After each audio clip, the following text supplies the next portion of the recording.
Bonjour à tous. Je vais appeler cette vidéo Les Lumières de Chartres et le fil d'Ariane. Je mettrai 2D, 3D. Je me suis rendu dimanche à la cathédrale de Chartres. J'ai posté quelques photos, mais j'arrivais pas à vraiment exprimer ce que je ressentais. Et je voulais le partager avec vous parce que ça peut être extraordinaire comme voyage. Bien sûr, avec tout ce qui s'y passe autour, l'architecture autour, l'histoire, la culture en général.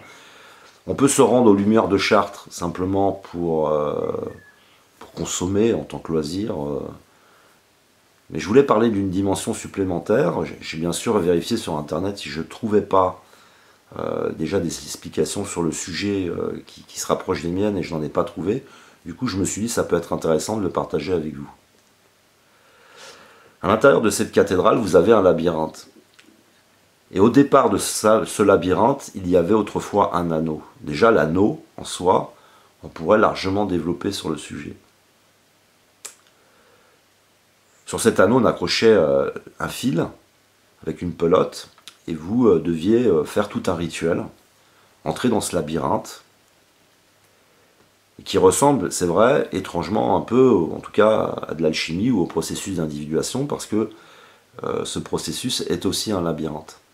Alors il y a des discussions entre alchimistes, passionnés d'alchimie en tout cas, et puis catholiques qui disent l'un et l'autre que ça n'a pas forcément à voir.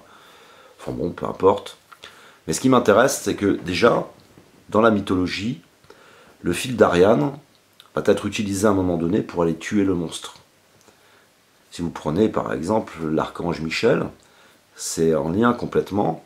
Si vous regardez l'étoile ou les représentations, vous avez l'alchimie. Vous avez le rouge, la pulsion qui est autour d'un tronc, qui est plutôt lui l'esprit en bleu, et qui tue la bête, donc qui est lié à cette élévation de la conscience où à un moment donné l'esprit domine la matière. Et ce qui est intéressant en cette période, vous le remarquerez, le fil d'Ariane a disparu. J'ai ce sentiment en tous les cas, parce que je ne suis plus catholique, parce que ce que j'ai ressenti quand j'étais gamin et que je pratiquais le catéchisme m'a fait fuir et arrêter. J'ai jamais voulu y retourner. Avec ce sentiment qu'on est en train de me posséder. Et pas du tout le sentiment inverse d'être, je sais pas, en train de vivre un exorcisme. Ça a été violent, quoi. Mais après, chacun fait ce qu'il veut. On a en ce moment cette liberté de oui ou non voyager psychiquement, s'élever en conscience et vivre ce processus. Mais ce qui est intéressant, c'est à la fois ce qui s'est passé durant cette journée, autour de ce labyrinthe, et ce qui peut se passer dans notre société, et ce qui peut nous arriver à nous qui avons décidé de voyager psychiquement, après peut-être ne pas l'avoir forcément vraiment décidé. Moi j'ai commencé à vivre le processus d'individuation de façon extrêmement violente, c'est une déstructuration psychique en quelque sorte. Alors, je ne vais pas rentrer dans les histoires de nœuds borroméens, mais pour ceux qui le vivent, intéressez-vous aux nœuds borroméens.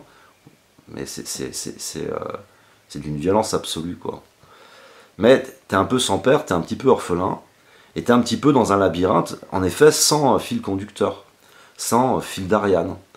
Sachant que je dis fil conducteur aussi parce que dans la tradition, dans le rituel, tu dois transmettre. Il y a aussi cette histoire de transmission, donc il y a cette histoire de fil conducteur que tu transmets les uns aux autres.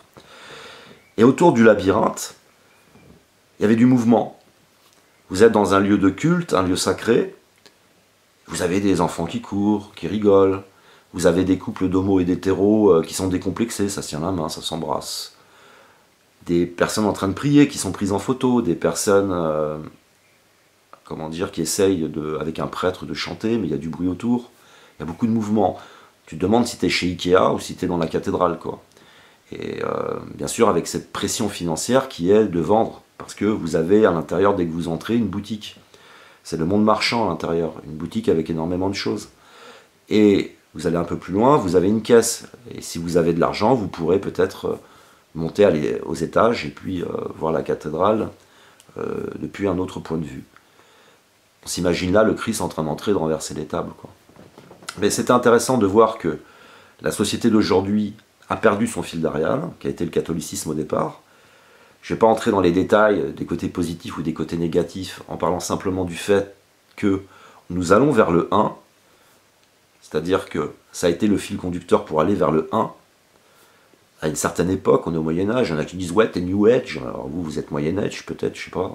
Mais quoi qu'il en soit, il a fallu à un moment donné que la France, qui comptait un nombre incroyable de croyances, de tribus, comme au Moyen-Orient, bah, ça va être l'islam, en Asie, vous allez avoir d'autres religions, on pourrait parler du taoïsme, du bouddhisme, etc.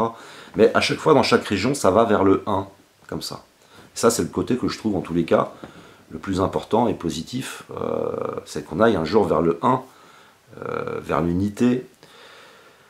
Enfin bref, pour ne pas perdre le fil conducteur et le fil d'Ariane, il y a donc une chose qui est hyper symbolique, c'est qu'au centre de cette cathédrale, enfin c'est pas tout à fait au centre, mais vous avez ce labyrinthe où il n'y a plus de fil d'Ariane. Les gens qui tournent autour n'ont plus de fil d'Ariane, qui a été aussi l'un des travaux de la franc-maçonnerie, mais derrière il y a du messianisme aussi.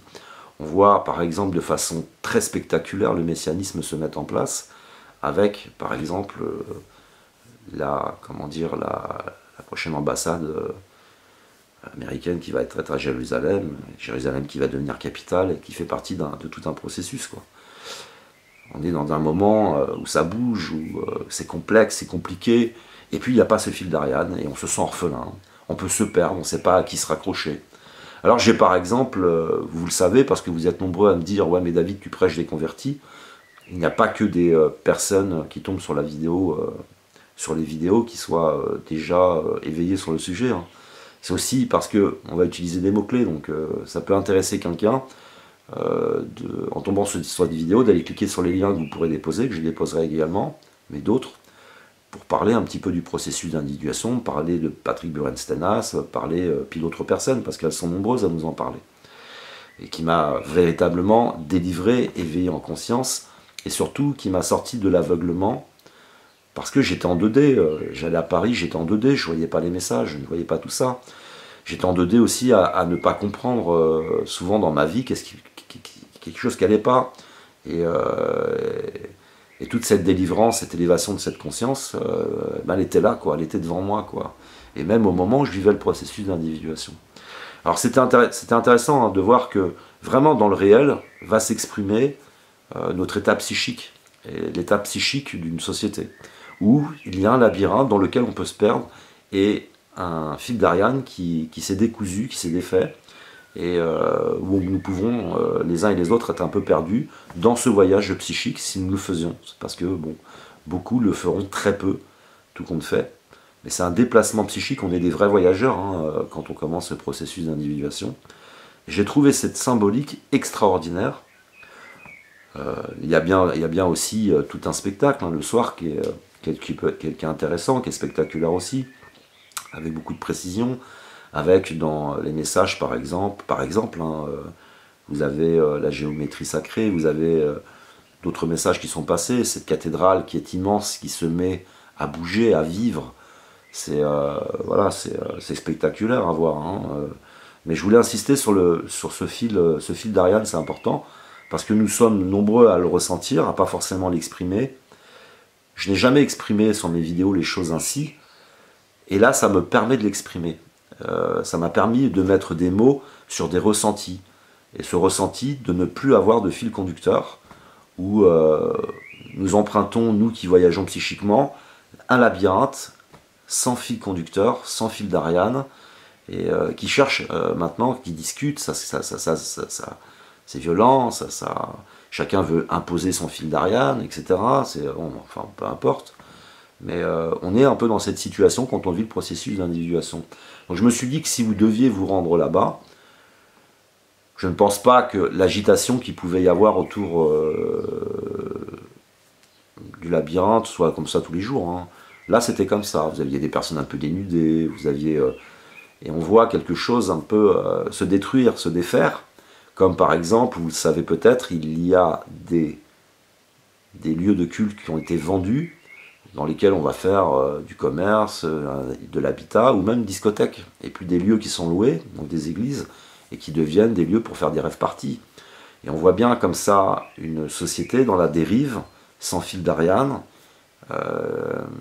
et puis tous les initiés Alors moi je ne suis pas franc-maçon, je ne suis d'aucune organisation, je souhaite rester dans cette forme pour le moment de spiritualité directe, hein, parce que je vous parlais souvent d'une société quand elle est dans la perversion, surtout la perversion narcissique, puisqu'on bascule en narcissique, il va y avoir toujours des intermédiaires, intermédiaires en politique, intermédiaires en économie, intermédiaires en spiritualité. Et là, nous avons la possibilité de nous éveiller en conscience et en connaissance grâce à une spiritualité directe pour le moment,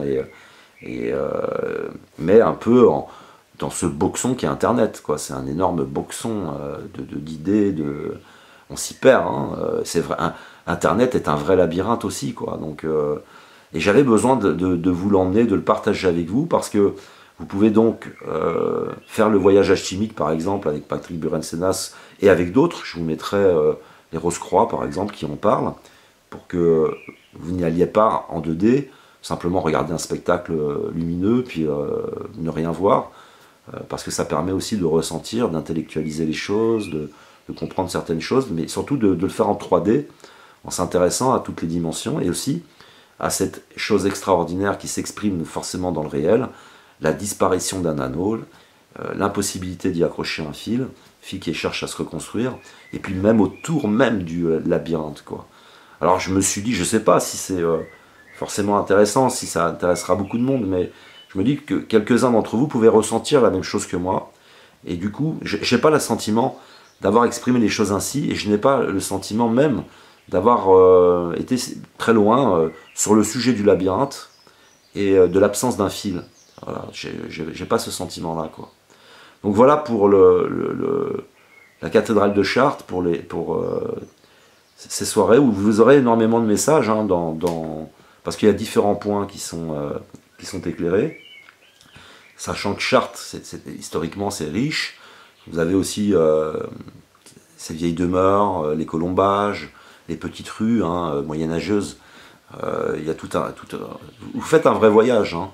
Et en dehors du fait donc, que ce soit spectaculaire, il y avait vraiment cette expression de labyrinthe, de fil conducteur qui n'est plus là, de fil d'Ariane qui n'est plus là.